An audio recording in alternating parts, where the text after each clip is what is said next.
Voilà pourquoi nous allons ouvrir nos Bibles dans le livre de Michée, chapitre 5. On va prendre juste un verset et puis on va démarrer notre moment avec le Seigneur. Comme c'est la première lecture, nous pouvons nous lever pour honorer la parole de Dieu, s'il vous plaît. Michée, chapitre 5.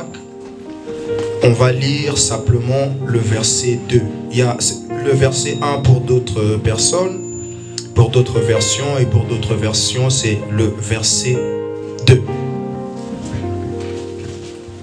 Celui qui a trouvé peut nous aider. Je ne serai pas long, je vais prendre juste 30 minutes et puis on va passer à autre chose. Très rapidement, celui qui a trouvé peut nous aider avec la lecture. Michée chapitre 5, et nous avons le verset 1er pour d'autres versions, le verset 2 pour d'autres versions. Ça dépend de la version de la Bible que nous avons. Je lis la parole au nom de Jésus. Amen. Elle a dit qu'elle lisait la parole au nom de Jésus. Amen. Non mais ton amen là, c'est comme si tu dormais. Est-ce que tu peux me donner un amen vivant? Amen. Gloire à Jésus. Et toi Bethléem. Et toi Bethléem. Ephrata. Petite entre les milieux de Juda. Oh my God. De toi sortira pour moi celui qui dominera sur Israël. Alléluia. Et dont l'origine remonte aux temps anciens. Alléluia. Au jour de l'éternité. Parole du Seigneur. Les gens qui sont connectés en esprit commenceraient déjà à sauter, à danser, à comprendre la révélation cachée derrière ce message. Alléluia. Écoutez, ce que j'aime est que la Bible précise. Ici, on ne parle pas de lui. Tu peux t'asseoir, merci beaucoup. Oh my God. Ton voisin peut croire qu'on parle de lui. Mais ici, vous savez ce que j'aime avec la Bible est que c'est un livre de précision. On dit, et qui? Et toi, Bethléem. C'est-à-dire que je ne suis pas en train de m'adresser à quelqu'un d'autre, mais je suis venu m'adresser à toi. Quelqu'un ne m'a pas compris. Je dis que je ne suis pas en train de m'adresser à quelqu'un d'autre, mais comprends que tout le temps que je vais prendre en ce lieu cet après-midi, je vais m'adresser à toi. Amen. Écoutez, dans l'histoire, dans la Bible, lorsqu'on nous explique, lorsqu'on nous montre la localisation et la situation géographique de Bethléem, on commence déjà par dire que Bethléem c'était un petit village. Alléluia. C'est-à-dire, ici, quand on parle du village, on voit un endroit reculé, on voit un endroit où on ne peut espérer de là sortir quelque chose qui peut épater le monde. Amen. Je suis en train de parler à quelqu'un. Lorsqu'on parle du village, c'est-à-dire, on voit le manque du développement, on voit le manque de l'épanouissement, on voit que les gens sont enclavés, on se dit que bon, il y a des gens qui peuvent même dire dans leur tête, mais qu'est-ce que moi j'irai faire au village? Qu'est-ce que moi j'ai à faire? Il y a même des gens qui pourront dire, qu'est-ce que j'ai à faire avec des villageois? Alléluia. Je veux parler à quelqu'un cet après-midi. Je suis en train simplement de te faire comprendre quelque chose avant que je rentre dans le message. Ici nous voyons que d'abord la situation géographique de Bethléem ne donne pas Bethléem des avantages. Oh my God. La Bible dit que cette ville était située à 10 km de Jérusalem. C'est-à-dire qu'en Jérusalem il y avait des villes importantes. Je parle à quelqu'un. Mais on ne parle pas de ces villes importantes. On ne parle pas de toutes les villes situées à Jérusalem qui pouvaient attirer le regard, qui pouvaient emmener les gens à aller visiter et regarder. Mais ici on va s'adresser à une petite ville cachée. Oh my God. Une petite ville qui ne ressemble à rien. À 10 km. C'est là que tous les regards des gens vont être focalisés. Non, je veux parler à quelqu'un. Ici, il n'est pas question de la situation géographique. Il ne s'agit pas de là où tu es, ni de ce que tu es. Mais cela dépend du choix et du regard de Dieu sur toi. Non. Quelqu'un a raté quelque chose. Amen. Cet après-midi, ça ne dépendra ni de ton titre. Peut-être tu vas te dire parce que je suis ce que je suis, peut-être à cause de ça, je serai sélectionné, je serai choisi. Mais cet après-midi, tout dépendra de la sélection de Dieu. Et dans sa souveraineté, il se choisira une personne. Peu importe son endroit, son lieu, peu importe son rang social, peu importe d'où il vient, peu importe de la famille où il vient. Non, je vais te confirmer ce soir que peu importe d'où tu sors, peu importe tes origines, ce qui importe cet après-midi, c'est le regard de Dieu sur toi. Oh, je parle à quelqu'un qui bénéficie du regard de Dieu sur sa vie. Je parle à quelqu'un qui bénéficie du regard de Dieu sur sa famille. Je parle à quelqu'un qui est en train de bénéficier du regard de Dieu dans son ministère. Je parle à quelqu'un qui est en train de bénéficier du regard de Dieu dans son entreprise. Je parle de quelqu'un qui bénéficie maintenant que je parle du regard de Dieu dans sa situation. Je dis que Dieu est en train de regarder ta situation maintenant. Dieu est en train de regarder ta famille maintenant. Il est en train de préparer quelque chose pour ta famille. Dieu est en train de préparer quelque chose pour ta vie. Le regard de Dieu, ce n'est pas un regard en vain. Lorsque Dieu regarde, c'est avec un objectif. Et laisse-moi te confirmer que Dieu est en train de te regarder cet après-midi avec un objectif. Oh, quelqu'un a raté ça. Je dis que Dieu te regarde avec un objectif. Si les gens t'ont regardé avec mépris, Dieu te regarde avec considération. Oh my God. Alléluia. Bethléem, petite ville méprisée et négligée, là où le regard des gens ne pouvait pas se poser. J'aime parce que notre Dieu est un Dieu qui aime les informes. Oh, je parle à quelqu'un. Nous adorons un Dieu qui n'a pas besoin de gens qui ont la forme. Mais nous avons un Dieu qui aime les informes. Je parle à quelqu'un qui est informe cet après-midi. Je suis en train de te dire que de toi quelque chose d'extraordinaire se manifestera parce que Dieu porte son regard sur toi. Oh my God. La Bible dit ceci, la Bible que tu lis, la Bible dit au commencement, la terre était informe et vide. My God, rien n'existait. Je suis content lorsque tu me dis que je ne suis rien. Je me suis content lorsque tu me dis que je n'ai pas de forme. Je suis content, c'est-à-dire que tu es en train d'attirer le regard de celui qui aime les enfants. Oh ya ya ya ya ya ya ya. Les gens qui sont en train de te déformer, les gens qui sont en train de tout faire pour que tu sois qualifié parmi les informes, ils sont en train de commettre une erreur. Parce que ceux qui ne savent pas, ils sont en train d'attirer le regard de celui qui aime les de celui qui aime les informes. Et je parle à quelqu'un qui est informe maintenant, que le regard de Dieu est fixé sur toi, que la pensée de Dieu est fixée sur toi, et Dieu est en train de maintenant savoir qu'est-ce que je vais faire avec mon enfant, qu'est-ce que je vais faire avec Bethléem.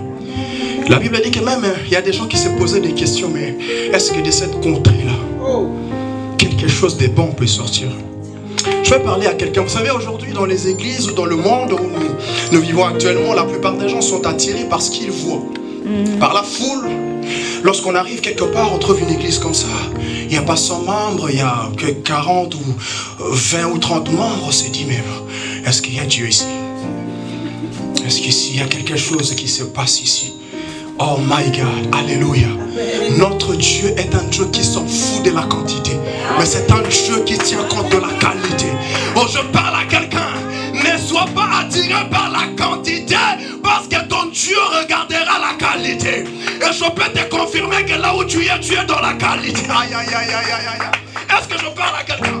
Lorsque les gens regardaient la situation, vous savez, la plupart du temps, lorsqu'on regarde notre situation, lorsqu'on regarde d'où on vient, lorsqu'on regarde nos origines, nos familles, nos parents, tous les gens qui nous entourent, on se dit, mais nous autres, non, ça ne vaut pas la peine. Non, ça ne vaut pas la peine de faire des choses. Ça ne vaut pas la peine de faire ceci, de faire cela. Mais laisse-moi te dire, ça vaut la peine. Je parle à quelqu'un, ça vaut la peine. La plupart des temps, on est découragé. Lorsqu'on regarde les autres, eux, ils sont nés de familles où il y a l'héritage, où il y a des gens qui sont déjà haut placés, qui peuvent les promouvoir, qui peuvent le propulser. Mais nous avons plus que les propulsateurs. Nous avons Dieu avec nous. Même si tu n'as personne pour te pistonner, ton Dieu te pistonnera. Est-ce que je parle à quelqu'un? Ton Dieu te positionnera. Là où les hommes ont refusé de te positionner, ton Dieu viendra t'imposer là-bas. Là où les gens t'ont qualifié. Vous savez, Bethléem était qualifiée comme une petite ville. Même là, on lit dans la Bible, on dit qu'elle était située loin. Écoutez, ce que j'aime avec Bethléem est que dès le choix de Bethléem par Dieu, Bethléem était devenu un lieu de naissance. My God. Oh my God. Amen. Le choix de Dieu sur Bethléem a fait en sorte que Bethléem soit un lieu de naissance. Mais pas n'importe laquelle de naissance. Aïe, aïe, aïe, aïe, aïe, aïe, aïe, aïe, aïe, aïe. Pas n'importe laquelle de naissance. Je suis en train de parler à un Bethléem cet après-midi. Que Dieu veut faire de toi un début d'une histoire. Dieu, my God, quelqu'un ne comprend pas. Dieu veut faire de toi un début d'une histoire. Mais pas n'importe laquelle des histoires. Quelqu'un ne comprend pas. Je dis mais pas n'importe laquelle des histoires. La Bible dit que Bethléem, là où se trouvait, là où pouvait naître un enfant. Je suis en train de parler à un Bethléem que les gens ont donné naissance, mais ta naissance ne sera pas pareille avec les naissances des autres. Oh my God. Yes.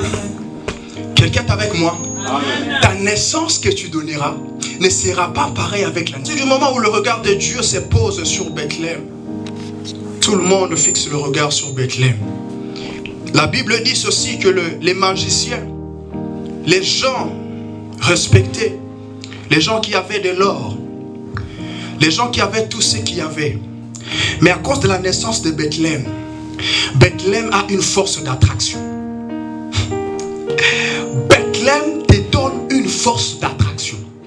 Bethléem va attirer vers toi les gens qui ont de l'or et de l'argent. Oh my God, my God, my God. Bethléem a attiré les mages. Et les mages, quand ils ne viennent pas mais vite. Ils sont venus, la Bible dit que, oh my God, ils ont amené ce qu'ils avaient de plus précieux. Je suis en train de parler à quelqu'un que Bethléem en toi attirera quelque chose d'extraordinaire. Oh, Bethléem met en toi la force d'attraction. Oh, je déclare sur la vie d'une personne qu'au sortir de ce lieu, tu marches avec la force d'attraction. Tu attireras vers toi de l'or, tu attireras vers toi de l'argent, tu attireras vers toi des hommes haut placés, tu attireras vers toi ce qui est de plus précieux. Quelqu'un est avec moi, Seigneur? Bethléem était devenu le lieu d'attraction. La Bible dit que les mages ont parcouru des kilomètres et des kilomètres à la recherche de ce qui s'est passé à Bethléem. Je suis en train de prophétiser sur la vie d'une personne. Il y a des gens qui payeront des billets. Il y a des gens qui prendront des avions. Il y a des gens qui quitteront de pays juste pour te rencontrer. Il y a des gens, my God, quelqu'un ne comprend pas. Je dis, il y a des gens qui laisseront des choses. Il y a des gens qui quitteront leur famille. Il y a des gens qui abandonneront tout ce qu'ils ont fait simplement à ta recherche. Parce que tu as quelque chose à donner à l'humanité. Parce que tu as quelque chose à apporter à l'humanité. Amen. Quelqu'un est avec moi? Amen. Les gens parcourront, tu seras étonné. Ce que j'aime est que ce n'est ni Marie, ce n'est ni Jésus, ce n'est ni l'endroit qui avait appelé les gens, mais les gens d'eux-mêmes, ils sont venus. Quelqu'un est avec moi? Peut-être tu te dis, mais comment ça se passera? Dieu s'organisera de telle sorte que personne de ta famille ni de ton entourage fera en sorte que les gens viennent, mais l'Esprit de Dieu se chargera d'aller attirer vers toi ce qui t'est destiné. Aïe, aïe, aïe, aïe, aïe, aïe, aïe, aïe. Est-ce que quelqu'un est avec moi? L'Esprit de l'Éternel se chargera d'attirer vers toi ce qui est de toi. Et la Bible dit ceci que lorsque nous lisons la Bible dit Bethléem, Ephrata, petite d'entre les milliers. La plupart du temps, l'homme voit seulement sa grandeur par rapport à sa situation, ou par rapport à sa vie, ou par rapport à ses origines. Alléluia. Mais cet après-midi, je voudrais t'amener dans une pensée de comprendre que ton Dieu n'est pas dans le fonctionnement des hommes. Amen. Ton Dieu n'est pas dans la façon de voir les choses des hommes. Tu sais pourquoi tu es comme ça? Même lorsque tu marches, tu es incapable de relever ta tête. Même lorsque tu fais des choses, tu as peur de faire des choses parce que tu te vois moins que rien. Tu te vois en dessous des autres. Mais laisse-moi te dire que ton Dieu ne te voit pas comme tu te vois. Amen. Quelqu'un ne m'a pas compris, j'ai raté un amen. Amen. Ton Dieu ne te voit pas tel que tu te vois. Lorsqu'on parle ici de Bethléem, On parle de quelque chose d'insignifiant, de non-sens, d'insignifiant. Des fois, on peut même, il y a des fois dans les endroits, tu arrives, on te dit, mais toi, tu as quoi? On regarde ta situation, il y en a qui peuvent même te cracher dessus, te dire n'importe quoi, et toi, tu commences à vivre avec cette pensée. Moi, je mérite seulement de ramener dans la pensée de Dieu, pour te dire que Dieu a une mission avec toi. Dieu a un projet avec toi. Et le projet de Dieu pour toi, ce n'est pas n'importe lequel de projet, mais de toi sortira le sauveur de l'humanité. Aïe, aïe, aïe, aïe, aïe, aïe, aïe, aïe, aïe, aïe, je pensais que quelqu'un allait recevoir ce message. De toi sortira quelque chose qui viendra changer la pensée des gens. Écoutez, la Bible dit ceci, que toutes les personnes qui sont venues à Bethléem, les magiciens qui sont venus, arrivés, ils sont venus avec un autre objectif. Mais arrivés auprès de Bethléem, ces hommes se sont transformés. Oh my God. Amen. Je parle à quelqu'un qui deviendra source de transformation de plusieurs en ce lieu. À cause du message que tu apporteras quelque part, les gens changeront de nature. À cause de la vision que tu amèneras quelque part, les gens accepteront ton Dieu et ils déposeront. Il y en a qui abandonneront la magie. Il y en a qui abandonneront l'occultisme. À cause du message que tu apporteras. À cause de l'Esprit de Dieu qui t'accompagnera. Je suis en train de parler à quelqu'un que Dieu est en train de positionner pour une mission. Tu partiras dans des endroits. Tu rencontreras des gens qui diront, mais tu sais, j'étais dans ça.